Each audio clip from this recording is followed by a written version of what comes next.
It's wonderful to be here. Bright and beautiful sunny day outside. I hope you're enjoying it just as much as I am. Before we get any further into the conversation or discussion, I just want you to just make yourself aware where you are, where your bodies are, where your minds are, and just be in that space, because as I go through what Spirit is guiding, it will make sense to you, but it also makes sense to me, and we have to do our walk, our talk as we go up from here. Is there. So today is the last day of my assignment that Spirit provided me in the beginning of the year. And if you have not heard that old song about talking about memories, bringing up things from the past, talking about our loved ones living or those that have passed on. So this is going to be a little bit of a moment of recognizing, are we telling the story? Because I feel somewhere as I work and grow in my own right, I'm sharing this journey with many other sensitives, so it's not unique to me. And more so, it's not just have become limited to spiritualist organizations and community, because sensitives are identifying themselves in all walks of life, in all aspects of belief system. So we get to understand and share the stories as we go on. But this is about going back in home. I was just reminiscing in the beginning of the year, as the assignment was to continue with this part is there, how I have grown up. Once again, the opening song was just beautifully not planned, not orchestrated, but it just happened in that manner. You know, talking about the memories. You know, I love to tell my stories, and this sort of my journey is it's my story. I know the details, and I can stand behind what I'm saying. So I was going through my own memory box as Spirit was guiding me to remember as growing up as a child. You know, I was like a child. I was a mischievous child. I was into everything. So my mind was busy, and I was also finding things to do. And the neighborhood that we grew up, all the houses were all connected. They were right next door to each other. We were sharing walls and roofs, etc. So sometimes in play, we would just hop, skip, and jump through walls. And we start from one home, we'll end up in the fifth home further down the road. Hide and seek was fun because nobody could tell where you were. You were just climbing walls. But also the memory was the how homes, when we were playing, everybody knew we were playing. We were not there to, you know, be a threat. And they knew these kids are running through the roofs and the walls and going in the doors, hiding, finding places to hide. So everybody was participating along with us at the same time. But that's a memory. And then I have a memory of climbing up a guava tree just to pick the guava before somebody else gets to it. Not my tree, somebody else's tree. But here I was trying to go on that little tiny limb. But the good news was I was not the way I look now. I was much different at that point, but it would support my weight, so to speak. But that's a wonderful memory. And then I have moments where I saw stuff flying towards me while I was picking up a fruit. Somebody was trying to shoo me off the tree because it was their tree, the fruit belonged to them. And those are fun memories are there. But then there were also memories that we participated in each other's grief. You know, when people are passing or life events are happening for somebody, we were there with each other to hold that space for each other. You know, the memories were just coming along and coming along and coming along, and the Spirit is providing you to go into your own memories of how life has been. You know, not every life or every aspect of your life is polished and shined and stellar. There are other moments too, you know, that are private to you, or there are things that you are working and growing from that. You know, there are disappointments along the way. I have a lot of memories like that. I know my high school, I was pulled into the principal's office. I had 15 out of 100 in my math score. And the principal was saying, "You're not going forward, Joy. We can't let you have the high school. It's going to disturb our percentile. Our school's going to look bad." So the negotiator in me that I have, I said, "So let's do this. If I fail, yes, your school will get tarnished, but you just don't let me repeat the class, but send me out of the school." But that's the type of the memory is there negotiating. And we know, we grow up as children as strong negotiators. We know how to bargain our deals, right? But anyhow, so that a story, the profoundness of the story is, I only had 2 months before that preliminary exam and the final exam. And I abandoned all the other subjects because I was pretty fair and decent good at most of them. And I just focused on my mathematics. I focused and I focused and I focused. And the story goes like this. I was number 3rd in the school in scoring high.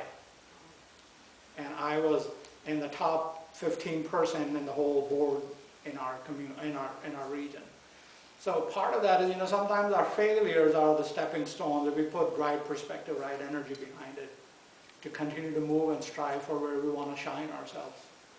And I'm sure we all have stories like that where a part of our structure is fallen apart and then we have to just give up everything and focus there to work with that. So all that wonderness comes along the way. But these are the same stories that those that have passed on the higher side of life, they have stories of their own kind. And that's what we need to remember, what the grandpa was doing that is no longer here, or what the grandmother was doing, or the uncles, or their other cousins and family members, and what the colleague that I used to work with, they're no longer here, but how was our connection? And those stories become an important, integral part of the working when we work from the other side is there. I would like to say, there are many in this room, I'm pretty sure some of you have now very faded memory of certain family members that have long gone. And we remember parts of them, we don't remember all and everything about it. And the part of introspection through the journey of spiritualist understanding is life continues after death. So we are no longer focused on what that life was when they were living. Now we're sort of tuned into where they are in the spiritual progression on the other side of life. Life continues after the change called death. But the part of inspiration from the spirit perspective was, you got to remember how they were living, or you have to continue to be the storyteller for those are still connected because they need those memories. And if anybody has any awareness why. But here is the inspiration that came along with it, because if we don't remember the story, they will become non-existent. And they will stop showing up in our communications of afterlife. And even if the medium skills bring that forward, the person across from us has no awareness how to recognize that information. So that storytelling is important, to share relevant pieces. And I will tell you, this is not the bragging right in any aspect, but through the experience, to put this in play is very important. Here we, as mediums, communicate and bring information. And sometimes the accuracy is here and there, but most of the time it's like we cannot place all the information that is happening or occurring right immediately. And a part of that is somewhere we're slowing down. We're creating life more rapidly and not keeping up with what was in the past. Is there. So family reunions, gatherings, birthdays, holidays, don't fail to bring up people that need to be brought up in conversation and communion. And I have to say this very, very nicely. I just had this very recent experience of reminiscing with somebody's journey with their family member where things were not faded, but when that contact happened, you could feel their energy just sort of surrendered in that experience of communication. Once again, the power of the spirit and then the recipient's acknowledgement just make things work much easier for me doing my work than things were flowing. Otherwise, it just has a little hiccup there. But with all this thing comes along this innovative word, not a new one, but still innovative word called change. We are changing, life is evolving, it is demanding us to be wherever we want to be. And thereafter, Spirit just slipped this underneath my radar to create an acronym for change. So now change is an acronym for me. And we got to talk about that in a very gentle manner because it is not much to do, but it still talks about the change. So as humans and as sensitive as we are experiencing the world is going through a lot of change. And there are things happening that are beyond our control. But here's the good news. That aspect has never changed. Going back in time, as far as you want to go back, there are things always happening that are beyond our human control. But we also have this ability to push out kindness, compassion, to let it be. And group orders and dependencies, GOD, group order and dependency sort itself out. So when we put similar events together, it's grouping. Order is, human nature is to create order. It's not in the divine will to have an order. Divine will is not organized. It is a human nature. And dependencies are creating definition. The order we know as human beings, that creates dependency to keep repeating the same thing over and over and over again. So that GOD is the group order and dependencies in some capacity to understand how we collect the events, collect the memories. Then we have to learn to work through the dependency on how the order we want to create. So organized religions, organized workplaces, organized communities are always striving to create an order and then creating the outcome that is a sense of dependency. If we rely on this, we always get this result. We rely on that, we get the other kind of result. So there's a part of the journey that always is on our beckoning call of finding the group order and dependencies is there. Which, in a simple word, we can say finding alignment, right? As we find alignment, we find our group, we find that order, we find our leaning on the favorability of the dependency of an outcome is going to be. But we were talking about change. So who has not seen change in our given lives? If anybody can raise their hand that we don't know change or we haven't experienced change, I would like to see a raise of hand. But I would also like to just say in a very gentle manner is, who has found change to be easy?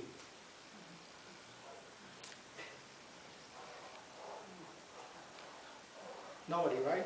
So here's the acronym. I'm going to give the acronym first and then we'll break it down. So change is always, start with a C, and change is always complicated. If it was not to be complicated, we would not go for change. Consistency is a big form of human value. We like to stay consistent to whatever we are. Once again, the dependency on the order of outcome is there. So the C stands for complicated. So change always comes with complications. Change also creates complication because you have to set the frequency or the ripple effect of desires, wants, and needs. They have to sort itself out. So change is always preluded and followed by complicatedness. Or you could call it chaos if you would like, because chaos is also always existing. The next alphabet is H. Now, has anybody found change to be organized? Is it linear? No. Change is always haphazard. So that's the H of the changes. If you remember, the change is going to throw things at you and then you have to respond to it or however it is happening. That's fine. So it's never linear. It always will have a little curveball that is being presented to you. So that haphazardness can be good. Sometimes it gives a break if you understand, if you go in a zigzag line, the field of view is not always identical. So if you're walking in a straight line, everything stays static. But if you're going haphazardness, it might give you a little inspiring thought to say, oh, look at this possibility or look at that possibility, how we can create that opportunity to work in our favor. So that haphazardness sometimes is nervous, it sometimes creates stress and all that stuff. But maybe the step back is to say, you know, if something is different in my field of view of what I'm wanting to create, maybe take a little moment to just space out and take some time to see what it can bring, what it can produce in our life. So who has found change enjoyable, especially in the initial middle part of that process? Change is annoying. And as the A in change is annoying, and this is all spirit-led, it's not my doing. I'm good with words, but not like this. So change is annoying, and it always is. Even if we say we change the layout of this room and make you sit here and there, it will be annoying. You know, it's an extra effort to do something differently. We've already found our spaces, our energy is set in motion, things are just working out, and we are just fine, don't bother us, and then keep moving. But change is annoying. And I know it is annoying because I've gone through it myself many a times. It never is pleasant, especially in the first 2/3 part of it. The last third part is called surrender. You give up fighting with that change and you get with the program, or you find your way, or the change or chaos is going to spit you out and whatever it needs to spit you out. But that's a part of that is there. But here's the next word, is very important. Who thinks change is unimportant? Good. Change is very important. It is necessary. It is absolutely necessary. Because if we are not ready or capable of accepting change or allowing ourselves to go through that process, guess what? We're going to do a flat line, we'll stay where we are, everything's fine. And believe me, a lot of us are like that. Every day, same thing, we go through that process. But still, change is happening, and somewhere in life we have to adapt to change. Is there? So change is necessary in the process of the next two words. Change is necessary. So if you didn't allow yourself to change, maybe you would not be sitting in this space. Some changes in your life brought you here today in this journey, and some change is going to propel you in a whole different direction going on forward.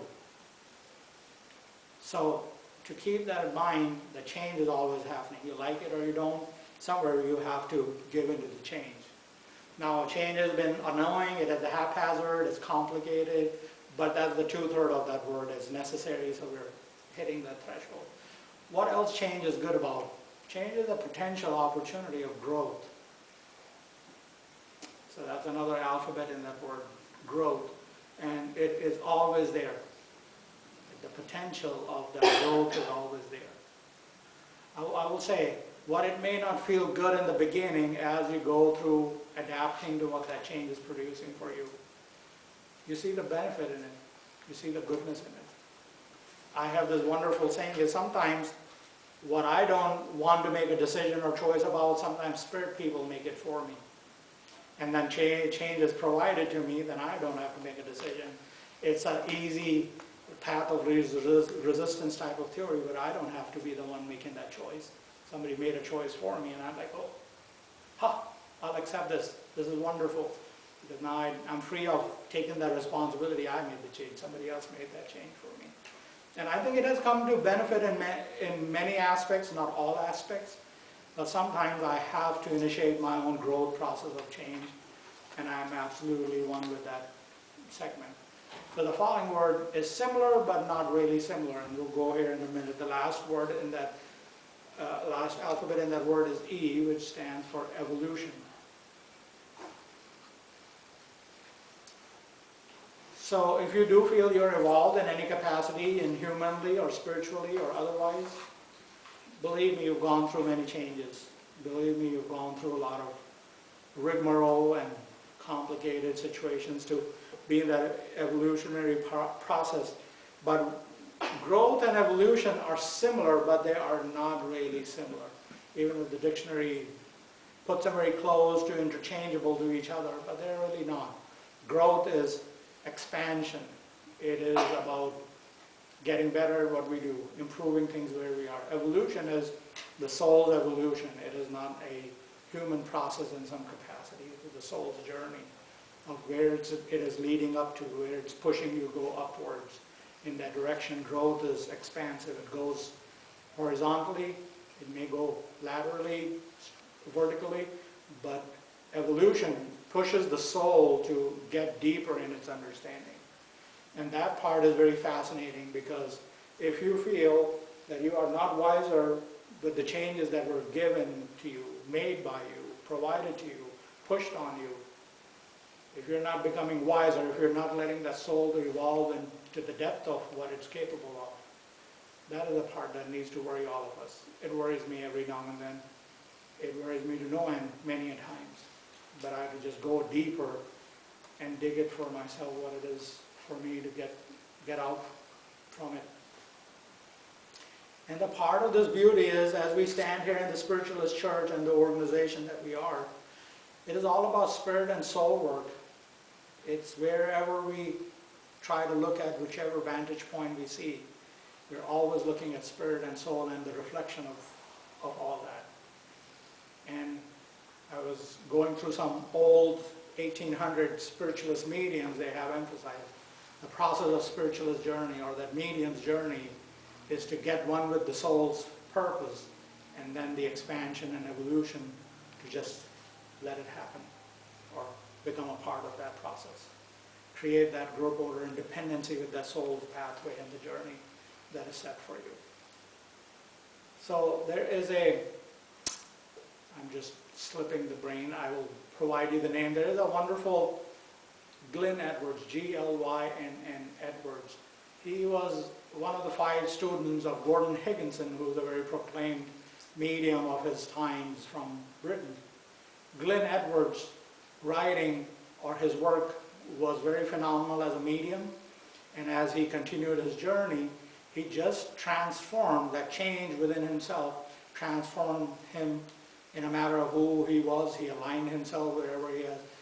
His writings in the end part of his life and his biography are purely wisdom-based.